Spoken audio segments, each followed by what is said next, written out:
नमस्कार दोस्तों, मैं हूं एस्ट्रो वास्तु कंसल्टेंट कंचना झा और मेरे YouTube channel astro and vastu पर आप सभी का स्वागत है।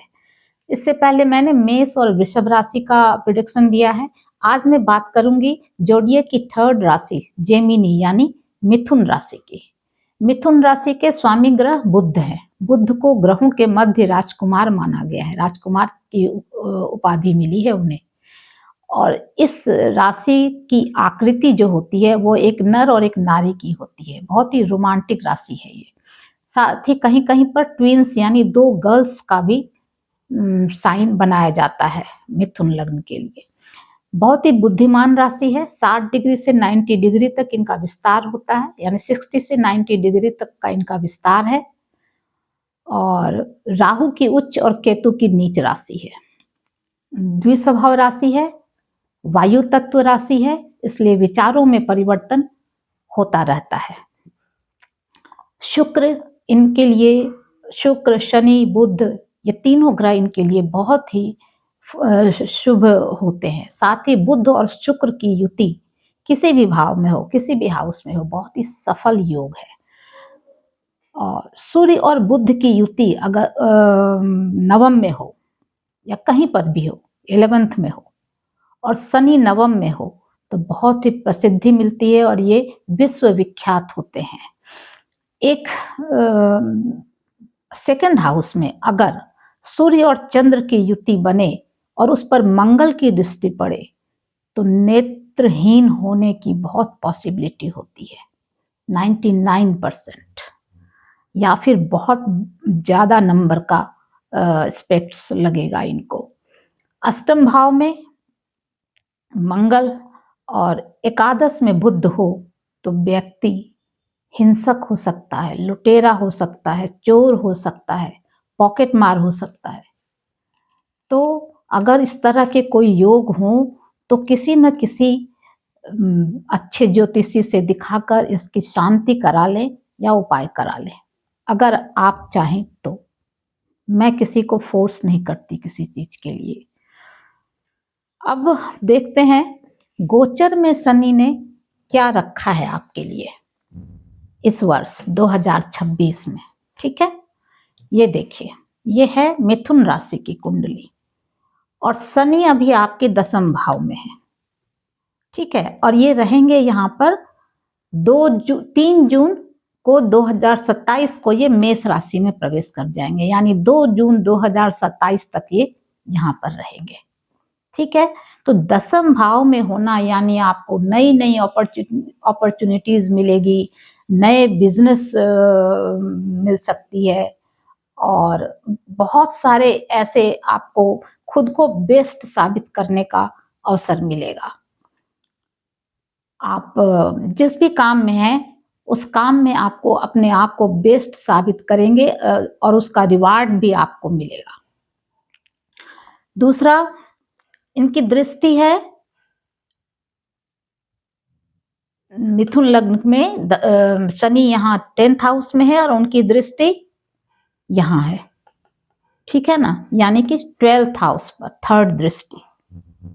तो इसका मतलब विदेश यात्रा के तो योग है ही हैं, क्योंकि लग्न में भी गोचर है, लग्न में गुरु है और यहाँ पर शनि की दृष्टि है, तो विदेश यात्रा के वो बन रहे हैं। साथ ही ये भाव बंधन को दिखाता है, जेल जाना को बताता है, हॉस्पिटलाइज होना बताता है, कोर्ट कचहरी, अपमानित होना, ये सब कुछ इस हाउस में है। बहुत ज्यादा हानि होना, ये इनकम है और ये लॉस है। प्रॉफिट है, ये लॉस है। ये इनकम है, ये एक्सपेंडिचर है। ये आय है, ये व्यय है। ठीक है ना, तो थर्ड हाउस पर शनि की दृष्टि पड़ रही है, एक्टिवेट हो रहा है, तो इस हाउस के फल आपको मिलेंगे ही मिलेंगे। अगर आप अच्छे कर्म कर रहे हैं, कर्म तो कोई भी नहीं कहता कि हमने खराब किया है, लेकिन किसी न किसी के पास उसका हिसाब किताब रहता है जो हमें नहीं पता। ठीक है ना, तो तब तो आप विदेश जाएंगे। लेकिन अगर आपने किसी के साथ बिजनेस में धोखाधड़ी किया है, लेन देन में धोखाधड़ी किया है, किसी के जमीन पर अवैध कब्जा किया है, किसी के परिवार में फूट डाला है, तो वो सब आपको रिटर्न होकर मिल जाएगा। और जेल यात्रा की पॉसिबिलिटी बहुत ज़्यादा है। दूसरा, अगर लग्नेश यानी बुध यहाँ है तो बंधन योग भी बन रहा है, यानी आप नज़रबंद कर दिए जाएंगे, कोई ऐसा काम आपने किया है तो, या फिर नज़रबंद के साथ साथ आपका पासपोर्ट जब्त हो सकता है अगर आप देश में हैं तो। किसी एक स्थान में आपको बंधन में रखा जा सकता है, ठीक है। उसके बाद ये 4th हाउस यानी आपके घर परिवार पर भी उनकी दृष्टि है, तो आप जो भी अच्छा करेंगे उसका असर, अच्छा या बुरा करेंगे, पूरे परिवार को उसको झेलना पड़ेगा। अगर आप अच्छे रास्ते पर चल रहे हैं, सही रास्ते पर चल रहे हैं, बिल्कुल लीगली आपने कुछ भी इनकरेक्ट नहीं किया है, कुछ गलत काम नहीं किया है, तो आपका परिवार भी उस सुख का साथी होगा। लेकिन अगर आपने गलत किया है तो पूरे परिवार को उसका फल भोगना पड़ता है, इसलिए ध्यान रखें। साथ ही आपके 7th हाउस पर 10वीं दृष्टि पड़ रही है शनिदेव की। इसका अर्थ है कि ये हाउस पूरा एक्टिवेट हो रहा है। गुरु की दृष्टि भी, गुरु मिथुन लग्न में, आपके लग्न में है, गुरु और शनि दोनों मिलकर 7th हाउस को एक्टिवेट कर रहे हैं। तो जब दो ग्रहों का प्रभाव पड़ रहा है, एक गुरु है, देवताओं का गुरु, और एक सेवक और न्यायाधीश भी हैं शनि, तो आपके life partner, room partner, business partner जो भी है, उनके साथ अभी बहुत ही आपका संबंध जो है वो बहुत डगमगाएगा, यानी अप्स एंड डाउन्स बहुत होंगे। तो इसको संभालना आपका काम है। थोड़े सतर्क रहें, सजग रहें और संयम से काम लें इस समय अपने पार्टनर के साथ। जिनका विवाह नहीं हुआ है वो विवाह के लिए भी वो बन रहा है, योग बन रहे हैं,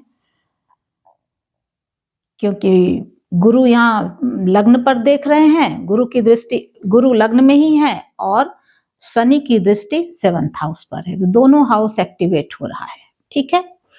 अब जब गुरु मिथुन से निकलकर कर्क में जाएंगे, ये 2026 2 जून को कर्क राशि में जाएंगे, यानी ये गुरु की उच्च राशि है कर्क, और मकर उनकी नीच राशि है। तो जब उच्च राशि में अपने परिवार में जाएंगे तो आपके परिवार को भी बहुत कुछ देंगे, पूरे परिवार के लिए बहुत ही अच्छा होगा। और साथ ही आपको अपने परिवार में जिम्मेदारी मिलेगी, रिस्पॉन्सिबिलिटी मिलेगी। ये भी हो सकता है कि कोई जो परिवार का मुखिया हो, हेड ऑफ द फैमिली हो, उनके साथ कुछ मिलकर आप कुछ बड़ा काम करें, ये भी संभव है। साथ ही वाणी पर नियंत्रण रखना होगा, क्योंकि उच्च के गुरु है यहाँ पर। अगर आपने वाणी खराब की तो वो अपना फल तुरंत देंगे। तो ये तो हो गया गोचर का फल गुरु और शनि के। अब आप ये जान लीजिए कि मिथुन लग्न वाले बहुत ही तीक्ष्ण बुद्धि के होते हैं। 1 मिनट कहीं भी खड़े रहेंगे तो वो अपने आसपास के चीजों को तुरंत दिमाग में, बिल्कुल एक्सरे की तरह दिमाग में उनके आ जाता है। दूसरा, जिस चीज को एक बार पढ़ लेते हैं उसे सब दिन याद रखते हैं, जीवन भर उनके दिमाग में बैठा रहता है वो बात, या याददाश्त बड़ी जबरदस्त होती है। पर ये बंद स्थान में रहना ज्यादा पसंद करते हैं, रात में काम करना पसंद करते हैं, देर रात तक जागना, दिन में देर तक सोना इनकी आदत होती है। साथ ही आप ये देखिए, ये पार्टी करना बहुत पसंद करते हैं, पार्टी करना और पार्टी में शरीक होना। लेट नाइट पार्टी विशेषकर इन्हें बहुत पसंद होती है। मैच्योरिटी जल्दी नहीं आ पाती, चाइल्डिश हैबिट्स होते हैं इनके, इसलिए इनको हमेशा एक सलाहकार की जरूरत होती है। वो चाहे माता हो, पिता हो, बड़ा भाई हो या वाइफ हो, जो भी हो, एक मेंटोर या एक सलाहकार की आवश्यकता इनको हमेशा पड़ती है और इनको शेयर करना भी चाहिए, क्योंकि द्विस्वभाव राशि है। ये सही हाँ ना में हर समय फंसे रहते हैं, सही निर्णय लेने में, डिसीजन लेने में बहुत समय लगाते हैं और वो हो सकता है वो डिसीजन भी गलत ही हो जाए। इसलिए इनको हमेशा अपने से बड़ों से या जिस पर ये भरोसा करते हैं, जो इन पर भरोसा करते हैं, उनसे इनको हमेशा सलाह लेकर ही चलना चाहिए। अब ये सुंदर होते हैं, राजकुमार तो हैं ही, तो बहुत ही अच्छी ड्रेस पहनना, अच्छा दिखना, अच्छे इत्र वगैरह इस्तेमाल करना इनकी इनके इन्हें पसंद होता है।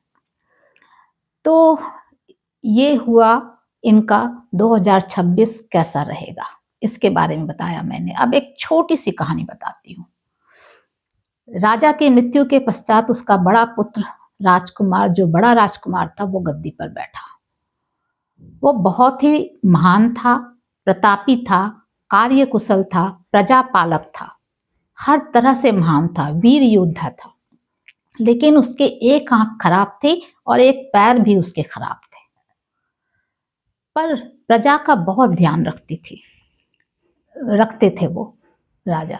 उन्होंने एक दिन उन्हें हुआ कि मैं अपनी एक अच्छी सी पेंटिंग बनाकर महल में लगाऊं, और इसके लिए उन्होंने दुनिया के बड़े बड़े चित्रकारों को बुलाया। बहुत सारे चित्रकार आए, लेकिन जैसे ही उन्होंने देखा कि ये राजा, एक आंख खराब है राजा की और एक पैर खराब है, तो सबने मना कर दिया कि भाई राजा पहले से ही वो है, एक आंख खराब है, पैर लंगड़ा है, तो इसका क्या ही अच्छी पेंटिंग इसकी तो बन ही नहीं सकती। पर उन्हीं में से एक यंग पेंटर ने कहा कि नहीं, मैं बनाऊंगा आपकी पेंटिंग और बहुत सुंदर बनाऊंगा। उसने कुछ समय मांगा और निश्चित समय के पश्चात वो पेंटिंग लेकर दरबार में हाजिर हुआ। जैसे ही उसने पेंटिंग पर को अनावरण किया, यानी उसका जो कवर कर रखा था वो हटाया, तो सबने देखा कि राजा जो है घुटने के बल जमीन पर बैठा हुआ है और एक आंख बंद कर अपने शिकार पर तीर से निशाना लगा रहा है। और वो तस्वीर बहुत ही सुंदर बनी थी। इसका अर्थ समझा आपने? उसने उसकी कमियों को छुपा दिया।